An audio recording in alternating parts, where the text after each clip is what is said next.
محرم نہ منحوس مہینہ ہے، نہ اس میں بلائیں نازل ہوتی ہیں، اس میں خوشیاں منانا بھی جائز ہے، اس میں نکاح کرنا، شادی کرنا بھی درست ہے۔ یہ جو مشہور ہے محرم کی شادی ناکام ہوتی ہے، 100% غلط ہے۔ جو شیعہ حضرات ہیں وہ بچیں اس سے۔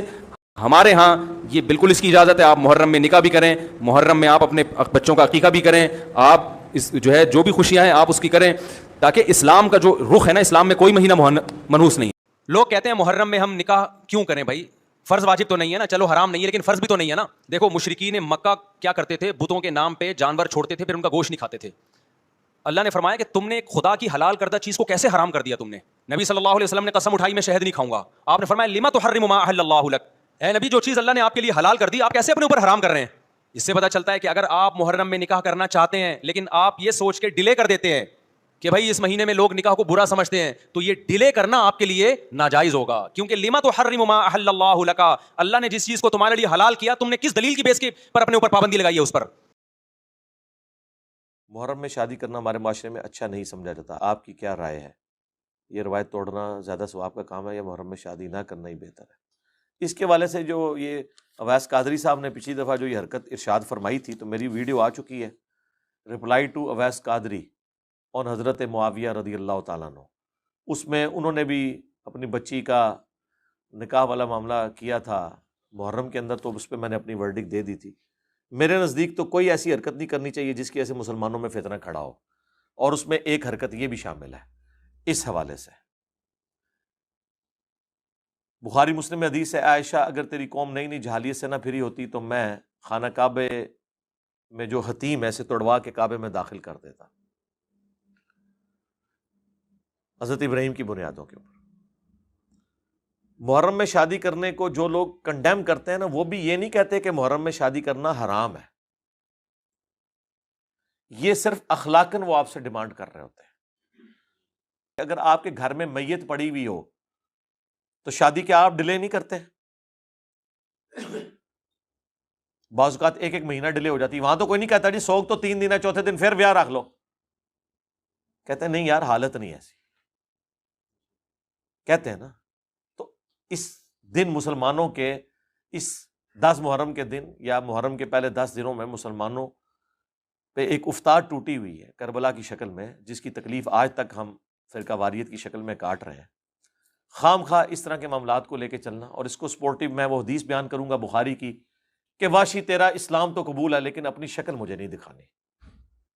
یہ وہ شخص کہہ رہا ہے جو حریص علیکم بالمؤمنین رؤوف الرحیم ہے، وہ بھی اپنے جذبات پہ اس حوالے سے قابو نہیں رکھ پا رہے کہ تو نے حمزہ کو قتل کیا، اگرچہ تو مسلمان ہو گیا تیرا گناہ بھی معاف ہے، لیکن مجھے شکل نہیں دکھانی، مجھے اپنا چچا یاد آتا ہے۔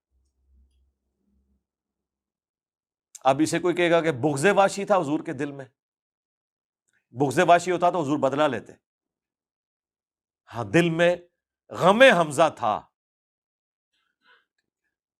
وہ غم تو قیامت تک جاری رہے گا، غم حسین ختم نہیں ہوگا، وہ جاری رہے گا۔ باقی ہمیں ان ایکٹیویٹیز سے اختلاف ہے نا، جھولے نکالنے سے، گھوڑے کے نیچے گزرنے سے، اور چھریاں اور ماتم، یہ سب بدعات ہیں، اس کو تو ہم ہمیشہ کنڈیم کرتے ہیں، لیکن آپ اس طرح کی ایکٹیویٹی پرفارم کریں جس کی وجہ سے مسلمانوں کا دل دکھے۔ اپنی تو ان کی حالت یہ ہے، یہ کہتے ہیں جی 22 رجب کے کنڈے نہ کریں، یہ حضرت معاویہ کی موت کا دن ہے اور شیعہ اسے خوشی کے طور پر مناتے ہیں، حالانکہ شیعہ کا کوئی مسئلہ لینا دینا ہی نہیں ہے حضرت معاویہ کی ڈیتھ کے ساتھ، وہ حضرت امام جعفر کے ساتھ اسے منسوب کرتے ہیں، لیکن وہ کہانی ہر ایک کو کرائی گئی ہے، جس طرح انہیں کہانی کرائی گئی ہے کہ یہ چوتھے خلیفہ کو نہیں مانتے، اور چوتھے خلیفہ نو جڑے نہیں سن منتے نا انہوں تو اسی آج تک چنگا نہیں سمجھتے، ٹھیک ہے۔ ہمارے امام نے شعر کہہ دیا، ان کان رفضا حب آل محمد فلیشہد الثقلان انی رافضی، اگر اہل البیت کی محبت کا نام رافضی ہونا ہے تو جنو انس گواہ ہو جاؤ ہم رافضی ہیں۔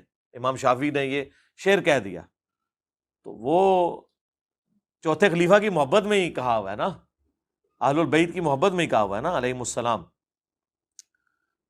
تو پھر میں یہاں پہ پھکی دیتا ہوں کہ جو لوگ اتنے سینسٹیو ہیں امیر شام کے معاملے میں، ٹھیک ہے، تو یہ بھی پھر اس طرح کیا کریں نا کہ جب امیر شام کی وہ ڈیتھ کا موقع آتا ہے تو یہ سنیوں کو کہا کریں کہ اس دن خوب شادیاں کیا کرو، حضرت معاویہ کے مرنے کے اوپر خوشیاں خوب منایا کرو، کہ وہ اللہ کی جنتوں میں پہنچ گئے ہیں، یہ کریں گے؟ تو آپ 10 محرم کے اوپر لوگوں کو شادیوں کی ترغیب کیوں دلا رہے ہوتے ہیں؟ آپ کے لیے وہ سینسٹیو ایریا بن جائے گا، ہم کہتے ہیں وہ بھی نہیں ہونا چاہیے، ہمارے لیے یہ سینسٹیو ایریا بن جائے گا۔ آپ نے بیانات میں حضرت امیر معاویہ رضی اللہ تعالیٰ کے عیب بیان کرتے ہیں، بلا شبہ وہ تمام باتیں سچ ہیں۔ اچھا، آگے پھر کیا مسئلہ رہ گیا؟ آپ نے مگر ایک ایسا مسئلہ جس میں امت کا اختلاف کا خدشہ ہے، اس کو اچھا، میں نے کون سا اختلاف کرایا جی؟ نہ میں صفین کرائی جے، نہ میں سنی شیعہ فرقے بنائے جے، نہ حالت تک حضرت معاویہ تے جو ممبرات لعنت ہو رہی ہے وہ میں شروع کرائی ہے۔ میں تو اس دنیا میں پیدا کیا گیا ہوں جہاں پہ یہ مسئلے پہلے ہی تھے، میں نے تو ان مسئلوں کو ختم کروایا ہے۔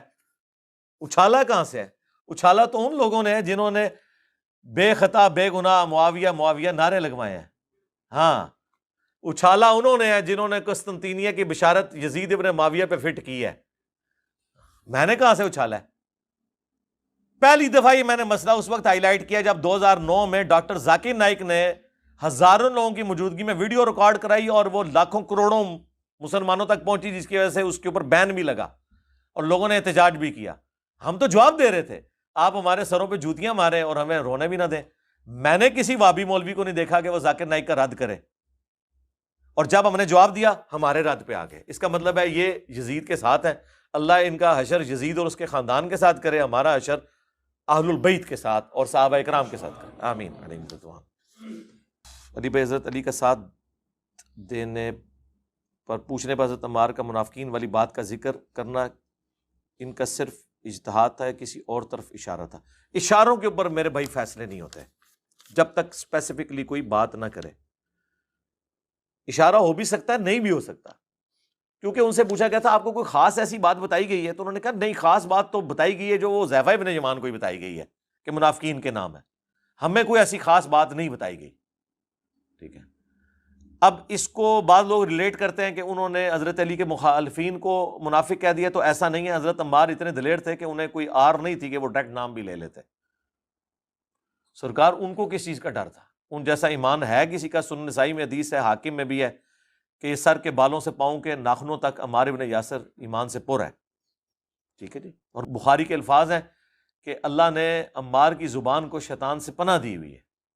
ٹھیک ہے نا جی، تو اس لیے انہوں نے جب اسپیسیفکلی نام نہیں لیا تو اس طرح نہ کریں۔ اسی طریقے سے یہ جو حدیث ہے، علی سے محبت نہیں رکھے گا مگر مومن، علی سے بغض نہیں رکھے گا مگر منافق، حضرت علی کے زمانے میں بھی اور آج بھی جو لوگ اپنی کم علمی اور جہالت کی وجہ سے یا دنیاوی منفعت کی وجہ سے اگر کوئی حضرت علی کے بارے